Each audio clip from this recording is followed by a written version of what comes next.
सोनगढ़ गांव से।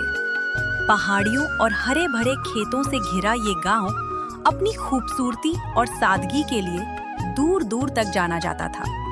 यहाँ के लोग सीधे सादे, मेहनती और एक दूसरे का दुख सुख बांटने वाले थे।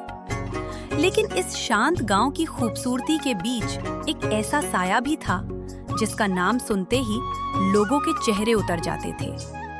गांव के बाहरी छोर पर एक पुराने बरगद के पेड़ के नीचे एक विशाल लेकिन रहस्यमयी हवेली खड़ी थी। हवेली जितनी पुरानी थी उतनी ही मजबूत भी, लेकिन उसके आसपास हमेशा एक अजीब सी खामोशी पसरी रहती थी। गांव वाले कहते थे कि उस हवेली के पास जाना ठीक नहीं, क्योंकि वहाँ कुछ है। एक दिन दोपहर बाद आसमान में अचानक काले बादल छा गए। भीमा और केशव, जो गांव के ही रहने वाले थे, काम निपटाकर घर लौट रहे थे।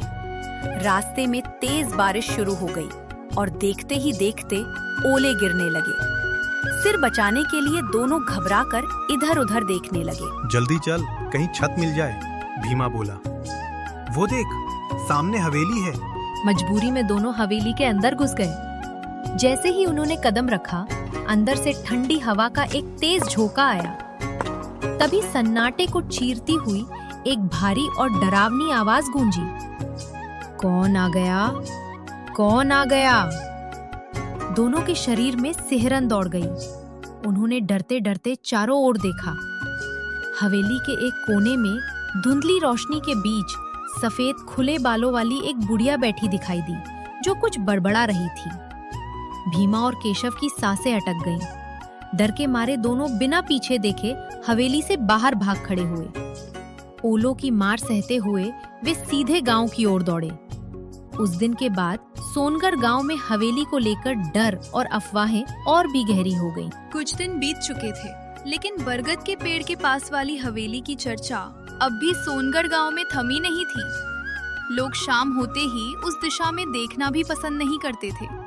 तभी एक सुबह गांव की कच्ची सड़क पर एक चमचमाती गाड़ी आकर रुकी। गांव वालों के लिए ये नजारा किसी अजूबे से कम नहीं था। गाड़ी से 4 लोग उतरे। एक सलीकेदार युवक अमित, उसके साथ उसकी पत्नी नैना और उनके साथ 2 और नौजवान विक्रम और सौरभ। चारों के कपड़े, बातचीत और चाल ढाल से साफ था कि वे शहर से आए हैं। गांव के लोग धीरे धीरे उनके चारों ओर इकट्ठा होने लगे। थोड़ी ही देर में गांव के मुखिया हरिदत्त भी वहां पहुंच गए। उन्होंने गंभीर आवाज में पूछा, आप लोग कौन हैं और हमारे गांव में कैसे आना हुआ?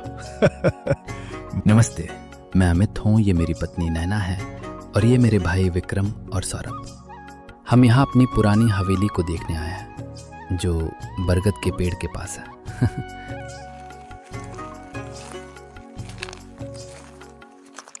ये सुनते ही गांव में सन्नाटा छा गया।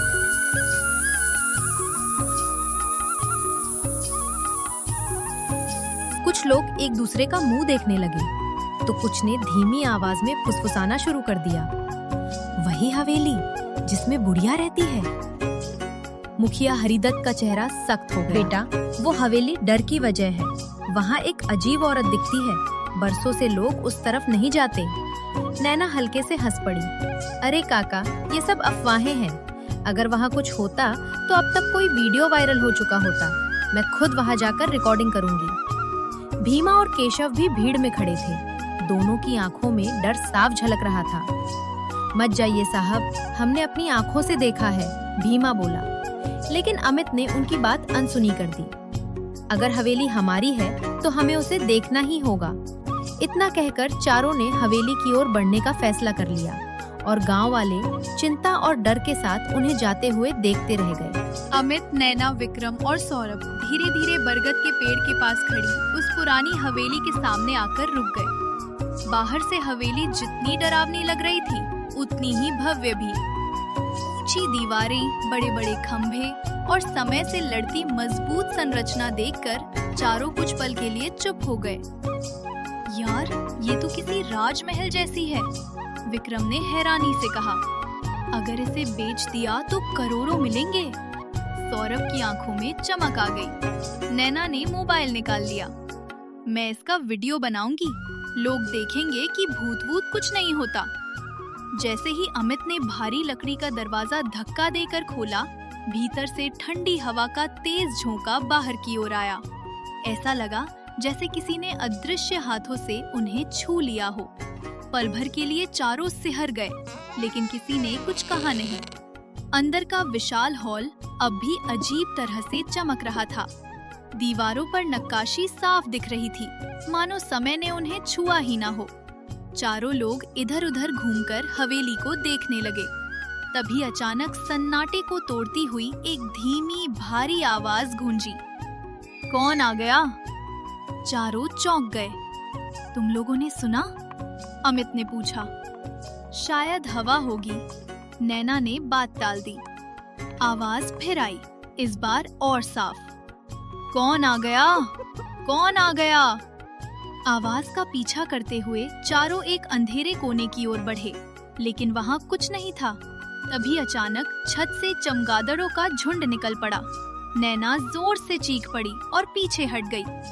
हे भगवान, ये जगह तो पूरी जंगल बन चुकी है, सौरभ बोला। डर के बावजूद हवेली की खूबसूरती और रहस्यमय माहौल ने चारों को बांध लिया था। वे बाहर जाने ही वाले थे कि अमित की नजर एक अंधेरे कोने पर पड़ी। वहां कुछ हलचल सी हुई।